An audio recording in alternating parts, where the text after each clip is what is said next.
అయ్యా బాబాని బతిమాడుకుంటున్నాం. ఎవరో ఎదురు తిరిగి వాళ్ళు తిరుగుతున్నారంట. అది వచ్చేలేక అన్నం లేదు, నీళ్లు లేవు, నిద్ర లేదు కంటికి. అక్కడికి రాని ఎంత దూరం అండి చూడండి. ఎక్కడికి పాండు కాడికి వెళ్తాం, దండం పెడతాం, పాండు వచ్చి చేస్తాడు పాపం. ఎవరి మీద దౌర్జన్యం చేయలేం, ఎవరి మీద మేము ఎదురు తిరగలేం. ఇంకంతా వాళ్ళ దయ బాబు. ఇన్ని రోడ్లు వేశారు, ఆఖరి ఇక్కడ ఉర్దూ స్కూలు, కమిటీ హాలు.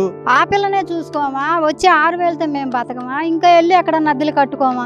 దశాబ్దాల తరబడి ఇదే ప్రాంతంలో నివాసం ఉంటున్నారు. దాదాపు 40 సంవత్సరాల నుంచి ఈ ప్రాంతంలో నివాసం ఉంటున్నాము. కానీ ఈ రోజున వచ్చి హఠాత్తుగా రైల్వే అధికారులు మా ఇళ్ళకి నోటీసులు అంటించారని చెప్పి గ్రామస్తులు అయితే, ఈ ప్రాంత వాసులు అయితే వాపోతున్నారు. చూసుకోవచ్చు, ఈ ప్రాంతం అంతా కూడా దాదాపు 1200 నివాసాలు అయితే ఉంటాయి. 1200 నివాసాలు ఉంటే దాదాపు 4000 కుటుంబాలు అయితే ఉంటాయని చెప్పవచ్చు. ఎందుకంటే ఇది 50 గజాలు, 70 గజాలు, 30 గజాలు, 40 గజాల్లో నివాసాలు ఉంటున్నాయి. ప్రతి ఇంటికి కూడా రైల్వే అధికారులు ఈ ప్రాంతం వచ్చేసి ఈ ప్రాపర్టీ మాది, మీరు ఈ స్థలాలను ఖాళీ చేయాలని చెప్పి ఈ ప్రాంతం అంతా కూడా వచ్చి దాదాపు ఒక వారం నుంచి కూడా ఒక పెద్ద డ్రైవ్ అయితే చేస్తున్నారు. మనం విజువల్గా చూసుకోవచ్చు, ప్రతి ఇంటికి కూడా నేను చూపించే పేపర్ అయితే ఉందో ఇదే నోటీస్ బోర్డు. ప్రతి ఇంటికి కూడా ఇదే పరిస్థితి అయితే ఉంది. నోటీస్ అయితే అందించారు. ఆగస్టు 5 కల్లా మీరు ఇల్లు ఖాళీ చేయాలని చెప్పి నోటీస్ ఇచ్చారు. 5వ తారీఖు కల్లా మీరు ఖాళీ చేయకపోతే ఇల్లు మొత్తం ధ్వంసం చేసేస్తాము, మా ప్రాపర్టీ మేము హ్యాండ్ ఓవర్ చేసుకుంటామని చెప్పి చెప్తున్నారు. దాంతోపాటుగా ప్రతి ఇంటికి కూడా ఈ రకంగా చూసుకుంటే నెంబర్ అయితే వేస్తున్నారు. SCR/8 అని చెప్పి ఈ నెంబర్ ఒకటి వేసి ఈ సిరీస్ ఒక నెంబర్ ఒకటి వేస్తున్నారు. దాదాపు ఈ ప్రాంతంలో 45-50 ఏళ్ళ నుంచి ఇదే ప్రాంతంలో ఉంటున్నాము. మా తల్లిదండ్రులు ఇక్కడే పుట్టారు, మేము ఇక్కడే పుట్టాము, మా పిల్లలు ఇక్కడే ఉన్నారు, మా పిల్లలు కూడా ఇక్కడే ఉన్నారని చెప్పి కూడా దాదాపు ఈ ప్రాంత వాసులు చెప్తున్నారు. దాదాపు ఈ ప్రాంతంలో 5 జనరేషన్ల పాటు అయితే పిల్లలు ఇక్కడ నివాసం అయితే ఉంటున్నారు. కానీ ఈ రోజున రైల్వే అధికారులు సడన్గా వచ్చి ఈ ప్రాపర్టీ మాదన్నారు. అమ్మ ఏంటి నోటీసులు ఏంటి, ఎప్పుడు అంటించారు ఏంటి అమ్మాయి చెప్తారు మీరు? 5 రోజులు అయిందండి అంటించి. 5 రోజులు అయింది. మేము తీసుకోలేదు చేతులకు, అంటించి వెళ్ళిపోయారు. సైన్ చేయమన్నారు, సైన్ కూడా చేయలేదు మేము. అలాగా ఇప్పుడు మీటింగ్కి సాయంత్రం పొద్దున వెళ్ళి అన్నం ఉండట్లేదు, ఏం చేయట్లేదు, అక్కడికి వెళ్ళి కూర్చుంటున్నాం. అంటే మీరు ఎప్పుడు నుంచి ఇక్కడ నివాసం ఉన్నారు? మీరు ఇక్కడికి వచ్చి 15 సంవత్సరాల నుంచి ఉన్నామండి. మాకంటే ముందు నుంచి 50 సంవత్సరాల నుంచి ఉన్నారు ఇక్కడ. ఉన్నారు ఇక్కడ చాలా పిల్లలు జల్లలు అందరూ ఉన్నారు. గుడిసెల దగ్గర నుంచి కరెంట్ లేదు, నీళ్ళు లేదు, పాములు తేలు అంతా ఉంటే కూడా ఉన్నారు వాళ్ళు. మేము తర్వాత వచ్చాం, కొనుక్కొని కట్టుకున్నాం ఇల్లు. ఇప్పుడు మీ ఇంటి పన్ను, కరెంట్ బిల్లు ఏమి ఉన్నాయమ్మా? ఉందండి, ఇల్లు పన్ను ఉంది, ఇల్లు పట్టకాయత ఉంది, పన్ను ఉంది, కరెంట్ ఉంది, అన్ని ఉంది మాకి. అన్ని వస్తుంది, డైజీ చెత్త పన్ను అన్ని వచ్చేది మాకి, అన్ని కడుతున్నాం మేము. మరి ఇప్పుడు ఎందుకు సడన్ గా వచ్చి రైల్వే అధికారులు వచ్చి మీ ఇంటికి నోటీస్ అంటించి ఖాళీ చేయమని చెప్తున్నారు? ఏం చెప్పారు మీకు? మాకి చెప్పారు, పైన వాళ్ళు చెప్పారు, అందుకోసం మేము అతికిస్తున్నాం అని చెప్పారు వాళ్ళు. మాది ఏం లేదు, వాళ్ళు చెప్పారు, మేము అతికిచ్చాము అని చెప్తున్నారు వాళ్ళు. మేము గట్టిగా కూడా అడిగాము, అడిగితే మాకు సంబంధం లేదమ్మా, వాళ్ళు చెప్పారు, మేము అతికిస్తాం అంటున్నారు. అంతే, వెళ్ళిపోయారు అతికిచ్చి. మరి ఏంటి రేపు 5వ తారీఖు ఖాళీ చేయకపోతే మొత్తం పడేసేసి మా ప్రాపర్టీ స్వాధీన పరచుకోండి చెప్పండి రైల్వే అధికారులు. ఏంటి మీ పరిస్థితి? మేము పండుకుంటామండి, కింద పండుకొని మా మీద బుల్డోజర్ వెళ్ళమని చెప్తాం మేము. అంతవరకే మేము సస్తాం, కానీ సస్తాము. మా పిల్లలు జల్లలు అందరు పండుకొని చచ్చిపోతాం, ఏం పర్వాలేదు. చచ్చిపోయిన తర్వాత తీసుకుంటారు ఇల్లులు కావాలంటే వాళ్ళు, అంతవరకే. మేము మాత్రం ఊరుకుంటాం అసలు. మేము రోజుకు రోజు తెచ్చుకోవాలా, తినాలా, మేము రోజు పనులు వెళ్ళాలా, తెచ్చుకోవాలా, తినాలా, అంతవరకే. మాకు ఆస్తి లేదు, పాస్తి లేదు, ఇది ఒకటి కట్టుకొని ఉన్నాం, అద్దెలు కట్టలాగా ఉన్నాం. అప్పులు కూడా తీరలేదు ఇంకా మాది, ఇది కట్టింది. ఇంకా వాళ్ళు అలా ఆ పని చేస్తే మాత్రం మేము అందరు పండుకుంటాం రోడ్డు మీద, పైనుంచి తీసుకెళ్ళమని చెప్తాం, అంతవరకే. చచ్చిపోతాం మేము, అంతవరకే. ఏం చెప్తారమ్మా? ఏంటి రైల్వే అధికారులు అంటించారు, నోటీసులు అంటించారు, ఖాళీ చేయమన్నారు? ఏంటి ఖాళీ చేయమన్నారు? అది మా హౌస్, అక్కడికి వెళ్దాం పండి, మాట్లాడతాను. ఇక్కడ రసీద్ అని అక్కడ ఉన్నాడండి, ఆ రసీద్ దగ్గర కొన్నాము. ఆయన కొనేసాడు, అందరూ కొన్నాము. అద్దెలకు ఇచ్చి కొన్న వాళ్ళందరూ అద్దెలకు ఇచ్చిండ్రు, వెళ్ళిపోయారు. వాళ్ళ అద్దెలు వాళ్ళు శుభ్రంగా తీసుకుంటున్నారు. ఈ ఏరియాలో ఉన్నాము కదా, ఈ ఏరియాలో ఈ బురద గుంటలలో, ఈ పాములలో మేమే ఉంటున్నామండి. వరదలు వచ్చినా కానీ మేమే ఉంటున్నాము. వరదలో వాళ్ళు అద్దెలు కొన్న వాళ్ళు మాత్రం డబ్బులు తీసుకొని వెళ్ళిపోతున్నారు. ఏం చెప్పారు, ఎందుకు ఖాళీ చేయమని చెప్పారు? ఈ స్థలం గురించి రైల్వే వాళ్ళు మాత్రం ఖాళీ చేయండి, మాది స్థలము, ఖాళీ చేస్తేనే మేము ఊరుకుంటాము, మీరు సంతకాలు చేయండి, నోటీసులు అంటిస్తాం. మేము కాగితాలు చేపించుకున్నామండి అన్నా కానీ ఖాళీ చేసేయాల్సిందేను అని మాకు బెదిరిస్తున్నారండి. బెదిరించినా కానీ మేము ఎక్కడికి వెళ్ళామయ్యా? 5 సంవత్సరాలకు ఒకసారి ఖాళీ చేయమంటారు. కూలి చేసుకొని, నాలి చేసుకొని, టాపి పని చేసుకొని, ఏడుచుకొని, మొగుడు పిల్లలు కొట్టుకొని హౌస్ కట్టుకున్నాం అయ్యి అంటే చేసేయాల్సిందే అనటం. పార్టీ వాళ్ళు రోడ్డు వేయమంటే, ఈ బురద గుంటలు రోడ్డు వేయమంటే రైల్వే వెళ్దాం అంటున్నారండి. పనికి వెళ్ళే వాళ్ళు రైల్వే నడవాలని లేదండి. అక్కడి నుంచి ఎక్కడ కొన్నాం కదా, ఇక్కడ లంజ కొడుకు డబ్బులు తీసుకొని పోయాడా, వాడు దాని వాడు వెళ్ళిపోయాడు. మేమేం ఇప్పుడు గొడవని కూడా ఆడుతున్నామా? అంటే ప్రతి 5 సంవత్సరాలకి ఇదే పరిస్థితి జరుగుతుందా? ప్రతిసారి ఇలా జరుగుతుందా? ఇదే జరుగుతుందండి. ఇప్పుడు 4 సార్లు అది వచ్చేలేక అన్నం లేదు, నీళ్లు లేవు, నిద్ర లేదు కంటికి. అక్కడికి రాని ఎంత దూరం అండి చూడండి. ఎక్కడికి పాండు కాడికి వెళ్తాం, దండం పెడతాం, పాండు వచ్చి చేస్తాడు పాపం, దయనం చెబుతాడు. ఏం ఒక్కడు చేయగలడుగా? ఒక్కడేం చేయగలడు? 10 మంది రాండి అమ్మ రాండి మీటింగ్ కంటే మీటింగ్ రారు. ఎవరు ఉండేడా? అద్దెల వాళ్ళ, మొత్తం అద్దెల వాళ్ళే. ఇది ఈ ప్రాంతం అంతా కూడా చూసుకోవచ్చు. ప్రతి ఇంట్లో కూడా ఇదే పరిస్థితి అయితే ఉంది. ఈ ప్రాంతంలో ఉన్నటువంటి దాదాపు 1200 ఇళ్ళకు కూడా ఈ యొక్క పాంప్లెట్ అయితే నోటీస్ బోర్డులు అంటించారు. ఆ నోటీస్ అంటించేసి ఇళ్ల మీద కూడా మార్కింగ్ అయితే పెట్టారు. ఈ ప్రాపర్టీ మాదని చెప్పి ఎస్సీఆర్ అని చెప్పి బై 12 అని చెప్పి దాదాపు నెంబరింగ్ అయితే ఇవ్వడం జరిగింది. దాదాపు ఉన్న ప్రతి ఇంటికి కూడా ఇదే పరిస్థితి అయితే ఉంది. దాదాపు 45-50 సంవత్సరాల నుంచి కూడా ఈ ప్రాంతంలో నివాసం ఉంటున్నాము అని చెప్పి చెప్తున్నారు. 5 జనరేషన్ల పాటు ఉన్నటువంటి ఈ ప్రాంతంలో సడన్గా వచ్చి ప్రతి 5 ఏళ్ళకి ఒకసారి ఈ పరిస్థితి అయితే నెలకొంటుంది. మమ్మల్ని ఇబ్బంది పెడుతున్నారు. మేము ఈ ప్రాంతం అంతా కూడా ఒక అడవి ప్రాంతం లాగా ఉండేది. ఆ ప్రాంతాన్ని కూడా మేమంతా శుభ్రం చేసుకొని ఇల్లు కట్టుకొని అప్పులు చేసుకొని ఉండి లేక ఇబ్బందితో నివాసాలు అయితే ఉన్నది, ఇల్లు కట్టుకున్నాము. కానీ ఈ రోజున హఠాత్తుగా వచ్చి ప్రతి 5 ఏళ్ళకి ఒకసారి వచ్చి రైల్వే అధికారులు ఈ రకంగా ఇల్లు ఖాళీ చేయాలని చెప్పి నోటీసులు ఇచ్చి మమ్మల్ని హడావుడి చేసి ఇబ్బంది అయితే పెడుతున్నారు. రాష్ట్ర ప్రభుత్వాలు స్పందించాలి. అధికారులు ఎలక్షన్ టైంలో అయితే మాత్రం వస్తూ ఉంటారు కానీ పట్టించుకునే పరిస్థితి అయితే లేదు. కానీ ఈరోజు ఏదైతే ఉందో ప్రభుత్వాలు ఎన్నికల సమయంలో అయితే వస్తారు కానీ మళ్ళీ వచ్చే పరిస్థితి అయితే లేదు. ఈ ప్రాంతం చూసుకోవచ్చు. సుమారు అసలు ఈ ప్రాంతంలో 50 ఏళ్ళ నుంచి చెప్తున్నారు.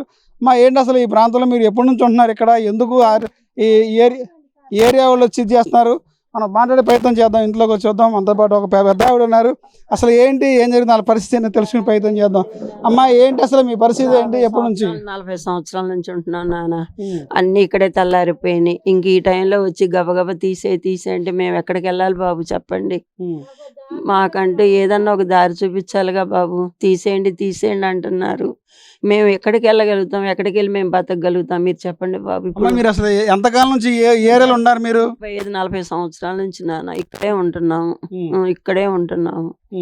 అన్నీ తెల్లారిపోయినాయి, మా జీవితాలన్నీ తెల్లారిపోయినాయి. ఇప్పుడు కూర్చోలేకలేని పరిస్థితిలో ముసలోళ్ళం.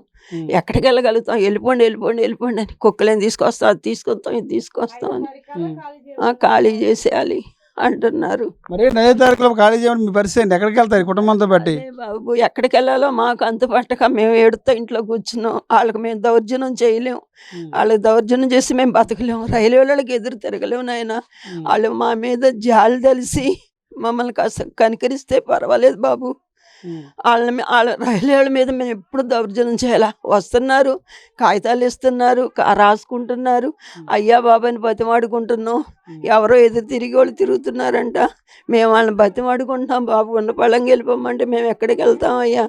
మాకు ఏదో ఒక దారి చూపించండి. వాళ్ళని అడుక్కుంటున్నామే తప్ప వాళ్ళ మీద. స్థానిక ఎమ్మెల్యే కానీ ఎంపీ గారికి మీ సమస్యను ప్రస్తావించారు మీరు? ఏమన్నా ఇట్లా మా పరిస్థితి, రైల్వే వాళ్ళు వచ్చి మమ్మల్ని ఖాళీ చేయమంటున్నారు, నోటీస్ అంటించారని చెప్పి? నానా ఇక్కడ ఎవరో గెలిచారంట, తెలుగుదేశం ఆయన ఇంతవరకు వచ్చి మా ఏరియాలోకి వచ్చి అసలు మీ సమస్యలు ఏంటమ్మా అని అడిగిన ఆయన కాదు బాబు గారు. ఆ ఓట్లకు మాత్రం వస్తారు, వచ్చి మాకోటేయండి అమ్మా, మాకోటేయండి, మమ్మల్ని గెలిపిస్తే మీకు మేము న్యాయం చేస్తాం, అదిగో రోడ్లు వేస్తాం, మీకు నీళ్ళ సౌకర్యం ఇస్తాం, కాలువలు కట్టిస్తాం, మీకు అన్నీ చేస్తా ఉంటారు బాబు. గెలిచిన తర్వాత మా బాధలు ఆలకిచ్చేవాళ్ళే లేరు. గతంలో ఎప్పుడు ఇట్లాంటి నోటీసులు మీకు ఏమైనా వచ్చినాయమ్మా? మీ 40 ఏళ్ళ సట్టా టైంలో బాబు చాలా సార్లు ఇచ్చారు మహారాజులు. వాళ్ళ మీద అబద్ధం ఆడకూడదు. రైల్వే వాళ్ళు మహారాజులు తండ్రి అయ్యా ఇచ్చారు. మమ్మల్ని చూసి చూడనట్టు పోనిస్తున్నారు. పోనీలేని పాపం వాళ్ళు కూడా అంతగా ఏం పట్టించుకోవట్లేదు బాబు. మరి ఇప్పుడు ఏంటో గట్టిగా పట్టుపట్టారు. దేని మూలాన ఏంటో కూడా తెలియట్లా మరి అయ్యా. అందరూ వెళ్ళిపోవాలంటే ఉండపళంగా ఎక్కడికి వెళ్ళగలుగుతాం బాబు? పిల్లా జలతో ఉన్నాము. మీకు ఇంటి పనులు, కరెంటు బిల్లు ఇవన్నీ ఉన్నాయమ్మా మీకు? ఉన్నాయి బాబు, ఇంటి పనులు, కరెంటు బిల్లు మాకు అన్నీ ఉండి. ఇప్పుడు కాదు నాన్న, 40 ఏళ్ళ నుంచి ఇక్కడే ఉంటున్నావు నాన్న. వరదల్లో, తుఫాన్లో మునిగిన క్యాబిన్ దగ్గర రైల్వే క్యాబిన్ దగ్గర కూడా మేము తలదాసుకొని కొన్ని రోజులు అక్కడే వండుకొని తిని అక్కడే ఉన్నాం చెట్ల కింద. మా బాధలు చూసి వర్షం వస్తుంటే ఆ రైల్వే వాళ్ళు రూములు కూడా ఇచ్చారు పండుకోమని. ఇళ్ళన్నీ మునిగిపోయి, ఇంత లోతు మునిగిపోయి నీళ్ళన్నీ రైలు కట్టలు ఎక్కి రైలు పట్టాల మీద నుంచొని అంటే పాపం వాళ్ళందరూ వచ్చి రండి మా క్యాబిన్లో వండుకొని తినండి అని చెప్పి మాకు రైల్వే వాళ్ళు కూడా సాయం చేశారు బాబు. వాళ్ళని మేమేం అనటానికి లేదు, వాళ్ళని తీసేయటానికి లేదు. మహారాజులు మమ్మల్ని చూసి చూడనట్టే పోనిస్తున్నారు. మరి ఈసారి ఏంటో గట్టిగా పట్టారు బాబు. మాకేం అర్థం కావట్లేదు, మేము ఎవరికి వెళ్ళి చెప్పుకోవాలో కూడా తెలియట్లా. మరేంటి 5వ తారీఖు మీరు ఖాళీ చేయకపోతే మొత్తం ప్రాపర్టీ మాదని చెప్పి స్వాధీనపరచుకుంటున్నారు. నెక్స్ట్ మీ పరిస్థితి ఏంటి? అదే ఇంకా ఏడ్చుకుంటే ఇంట్లో మేము ఎవరి మీద దౌర్జన్యం చేయలేం, ఎవరి మీద మేము ఎదురు తిరగలేం. ఇంకంతా వాళ్ళ దయ బాబు, అంతే. 40 ఏళ్ళ నుంచి అయితే ఇక్కడే నివాసం ఉంటున్నాము. కానీ ఈ ప్రతిసారి కూడా ప్రతి 5 ఏళ్ళు గడిచినప్పుడల్లా కూడా ఈ ప్రాంతంలో ఉన్నటువంటి రైల్వే అధికారులు వచ్చేసి నోటీసులు అయితే ఇవ్వడం అయితే జరుగుతుంది. నోటీసులు ఇచ్చి అసలు ఆ పరిస్థితి అంతా కూడా భయాందోళన గురి చేస్తున్నారు. దీనికి సంబంధించి స్థానికులు మనతో పాటు ఉన్నారు. ఏంటంటే అసలు ప్రతిసారి ఈ పరిస్థితి నెలకొంటుంది, ఎందువల్ల మీకు ఈ పరిస్థితి ఎదురవుతుంది అంటే ఏం చెప్తారు? సడన్గా ఎందుకు ఇట్లా నోటీసులు ఇచ్చేసారు రైల్వే వాళ్ళు అంటే ఏం చెప్తారు? మీరు ఎంతకాలం నుంచి ఈ ప్రాంతంలో నివాసం ఉంటున్నారు? ఈ మేము రైల్వే అనుకొని ఎప్పుడు ఉండలేదు సార్. ఇది పోరంబు స్థలాలు ఎప్పటి నుంచి 53 సంవత్సరాల నుంచి నివాసం ఉంది. ఆ రోజుల్లో ఓన్లీ గుట్టలు గొయ్యిలు ఉండేది, భయంకరమైన అడవులాగా ఉండేది. ఇది ఒక విజయవాడ సిటీలో ఉండేటట్టు లేదు, ఏదో మారుమూలంలాగా బతికోవాలం. అప్పుడు ఎర్రకట్ట ఏదో చిన్న చిత్రగా ఉండేది, రౌడేజ్ ఏదో రచ్చగా ఉండేది. దీన్ని ఏదో కొద్ది మట్టి వేసుకొని అట్లా తోడుకొని ఈరోజు ఇల్లులు కట్టుకున్నాం, పాకలు వేసుకున్న తర్వాత ఓడిఏ పథకం ద్వారా ఆ రోజు ఓడిఏ గవర్నమెంట్ వచ్చినప్పుడు కార్పొరేషన్ ద్వారా మాకు పక్కాగా రోడ్లు వేసుకున్న తర్వాత మేము పాకలు బీకేసి రేకుల షెడ్లు వేసుకున్నాం. తర్వాత హౌస్ ట్యాక్స్ వేశారు, కరెంటు పోల్లు వేశారు, కరెంటు స్తంభాలు వచ్చినాయి. ఇలా 51 సంవత్సరం 1980-90 టైం నుంచి కంటిన్యూగా అభివృద్ధి జరుగుకుంటూ వచ్చింది. దీన్ని ఆధారంగా చేసుకొని కూడా పెట్టుకొని రూపాయి దాచుకొని పక్కా గృహాలు అదే డాబాలాగా ఏదో వాళ్ళ స్తోమత పక్క రైల్వే ఎంప్లాయీస్ ఉన్నారు, ఉద్యోగస్తులు ఉన్నారు, అందరు స్థిరపడిపోతే దీని మహమ్మారిలాగా మాకు ఎప్పుడు వచ్చింది. దాపు 2002లో మమతా బెనర్జీ గారు రైల్వే మంత్రికి ఉన్నప్పుడు ఆమె ఏం చేసిందంటే భారతదేశం మొత్తం రైల్వే ఆస్తులు ఎక్కడైతే ఉన్నాయో సర్వే ఒకటి చేపట్టారు. ఆ సర్వేలో మాకు ఇది బయటపడింది. అంతవరకు మాకు తెలియదు. అదే ఆ రోజులు ఇది మా రైల్వే స్థలాలు, మీరు ఎప్పుడైనా ఇది తీసేస్తాము, మీరు ఇలా కట్టుకోవకండి అని ఉంటే ఆ రోజు ఆ పాకలతో ఉండిపోయేవాళ్ళం. అయితే మేము ఎందుకు కట్టుకోవాల్సి వచ్చిందో ఆ ఇల్లు అయినా రోడ్లు వేశారు, మేము సిమెంట్ రోడ్లు వేశారు, కరెంటు పోల్లు వేశారు, ఇంటి పన్నులు వసూలు చేశారు. అన్నీ చేసేసరికి మేమేంటంటే పక్కా గృహాలు కట్టుకొని కొద్దిగా ప్రశాంతంగా జీవిస్తున్నాం. 2002 నుంచి మాకు ఇది ఎప్పుడైతే మమ్మల్ని సర్వే చేసినా అక్కడి నుంచి మొదలయ్యి నోటీసుల పరం మొదలైంది ఆ రోజు. సరే ఆ టైంలో మళ్ళీ అప్పుడున్న శాసనసభ్యులు వీళ్ళందరూ కలిసి ఆ రోజు మమతా బెనర్జీ లెటర్ రాసి ఏంట్రా బాబు ఇలా పరిస్థితి అమ్మ, ఇక్కడ పేదవాళ్ళు ఉన్నారు, మీరు ఇలా చేయడం కరెక్ట్ కాదంటే ఆమె రిప్లై ఇచ్చింది ఏమని, ఇది ఓన్లీ సర్వే మాత్రమే, మా ఆస్తులు ఎక్కడైతే ఉన్నాయో ఓన్లీ సర్వే మొదలుపెట్టి, అంతేగాని ఇల్లు పగలగొట్టాము అయ్యేం కాదని చెప్పి కాస్త భరోసా అయితే ఊపిరి పీల్చుకున్నాం కొంతకాలం. మళ్ళీ 3 దఫాలుగా గద్దె రామ్మోహన్ గారి టైంలో కానీ అలాగే రాజగోపాల్ గారి ఎంపీ ఇలా కొంతమంది టైంలో ఇలా మళ్ళీ పొరం సాగుతూనే ఉంది. వాళ్ళు గుర్తొచ్చినప్పుడల్లా మా స్థలాలు ఖాళీ చేయండి, మా స్థలాలు ఖాళీ చేయడం నోటీసులు ఇవ్వడం, మళ్ళీ కొంతకాలం మళ్ళీ నాయకుడు ఆపడం, ఇలాగ 10-15 సార్లు జరుగుతూ వస్తుంది సార్. అయితే ఇక్కడ ఏంటంటే మైనస్ పాయింట్ ఏంటంటే ఏదో ఎవరు వచ్చినా కూడా ఎలక్షన్ వరకు ఏదైనా ఓటు రూపంగానే ఇంకో రూపంగానే చేశారు. అయితే మన వైఎస్ఆర్ కాంగ్రెస్ గవర్నమెంట్లో జగన్మోహన్ రెడ్డి గారు ఆ టైంలో 2021లో మీకు పక్కాగా ఈ ల్యాండ్ బదులు ల్యాండ్ వేరే చోట ఇస్తాము, ఒక 25 ఎకరాల దాకా మీకు అక్కడ ఇస్తాము, మీరు ఇది ఖాళీ చేసి వెళ్ళిపోండి అని చెప్పారు.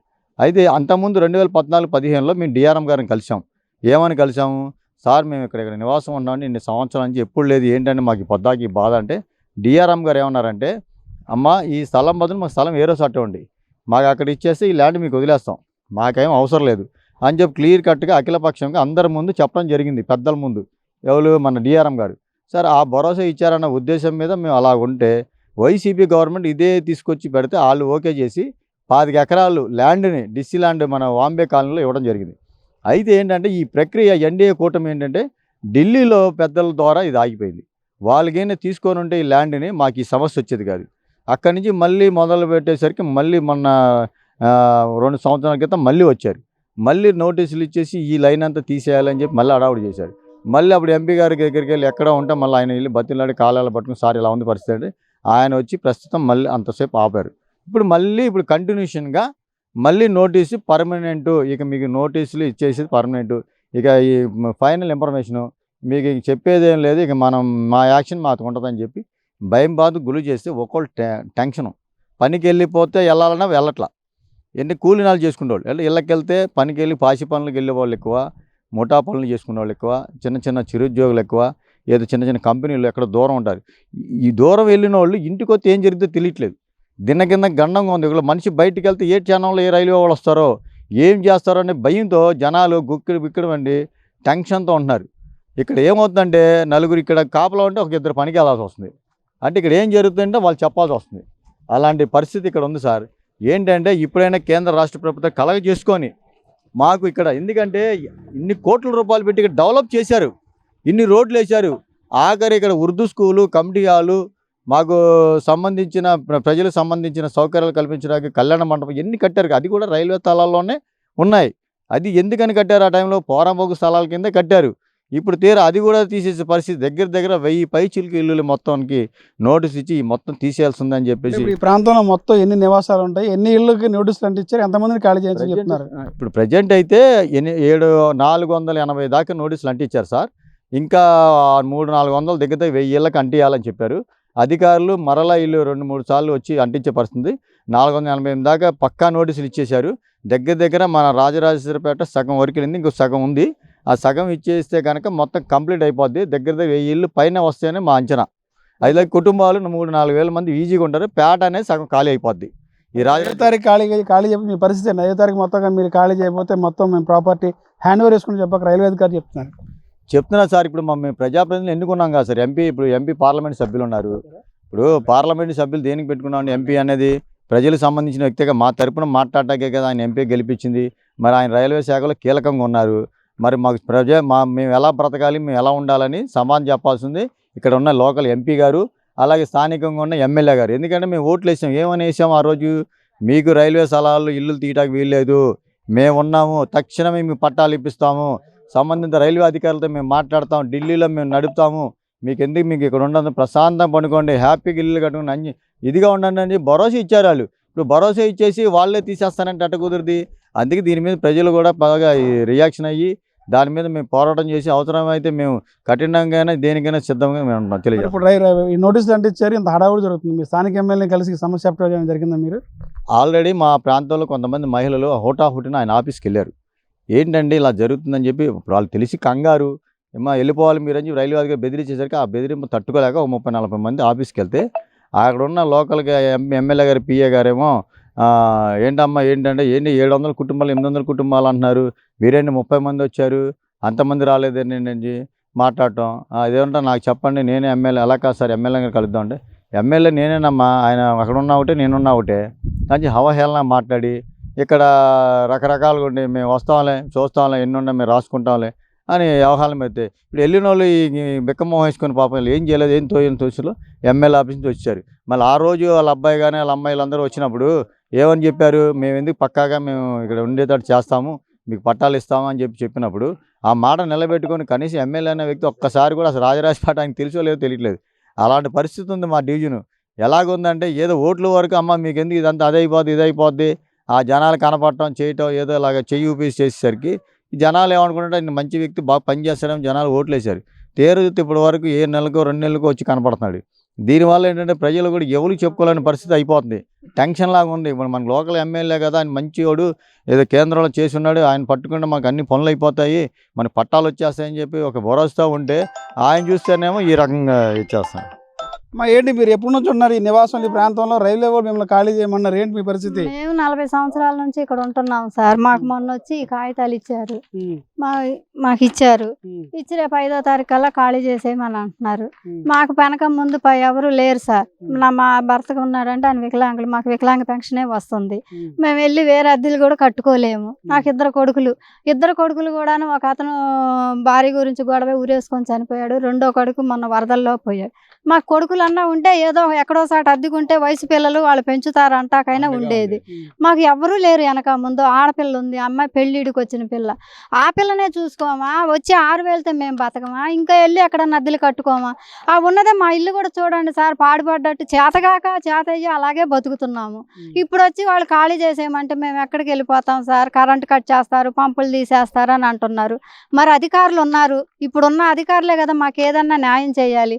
మరి ఇంత కాగితం తెలియ ఇచ్చారని తెలిసినా కూడా ఇంతవరకు ఒక్కళ్ళు కూడా మా దగ్గరికి వచ్చి మాట్లాడడం లేదు. అసలు గెలిచిన అతను కూడా ఎవరు అనేది కూడా వాళ్ళ ముక్కు మొఖాలు కూడా మేము ఇంతవరకు చూడలేదు సార్. మరి మేము ఏం చేయాలి? ఇప్పుడు అది తీసేస్తాం ఎప్పుడో అన్నారు. అప్పుడెప్పుడో తీసినట్టయితే మేము బాధపడేవాళ్ళం కాదు.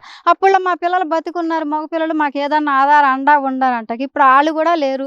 మా రెక్కలు ఇన్ని ఇరిగిపోయి ఉన్నాము. మరి మాకేమన్నది అధికారం మీరే చూడాలి సార్, రాజకీయ నాయకులు. ఈ ప్రాంతవాసులు కూడా దాదాపు 50 ఏళ్ళ నుంచి ఇక్కడ నివాసం అయితే ఉంటున్నాము. నివాసం ఉన్నటువంటి అంతా కూడా చిన్నటువంటి పనులు చేసుకునేటువంటి వాళ్ళే. వీళ్ళంతా కూడా ఈ రకంగా ఉండి లేక అప్పులు చేసుకొని ఇబ్బంది పడుతూ నివాసాలు కట్టుకున్న తర్వాత 50 ఏళ్ల తర్వాత మళ్ళీ ఇప్పుడు నోటీసులు ఇచ్చేసి ఖాళీ చేయాలి, ఈ ప్రాపర్టీ మాది అంటాం సరైనది కాదు. గత ప్రభుత్వంలో ఏదో రైల్వే డిపార్ట్మెంట్కి స్థలాన్ని ఇస్తామని చెప్పి అన్నారు. కానీ ఇప్పటికైనా ఇప్పుడున్నటువంటి ప్రభుత్వం, రాష్ట్ర ప్రభుత్వం కనుక ఎంపీ కానీ స్పందించి దీని మీద ఈ ప్రాంతంలో ఉన్నటువంటి గతంలో వైసీపీ ప్రభుత్వం ఉన్నప్పుడు ఏదైతే డిస్టింగ్ ల్యాండ్ ఏరియాలో స్థలం ఇస్తారన్నారో ఆ స్థలం వాళ్ళకి కేటాయించి మా ఇల్లు మాకే ఉండేలాగా చూడాలని చెప్పి కూడా ఈ ప్రాంతవాసులు అయితే కోరుతున్నారు. ఇది ఇక్కడ పరిస్థితి. కెమెరామెన్ చంటితో రాజ్ కమల్, S4 మీడియా, రాయసూరిపేట నుంచి.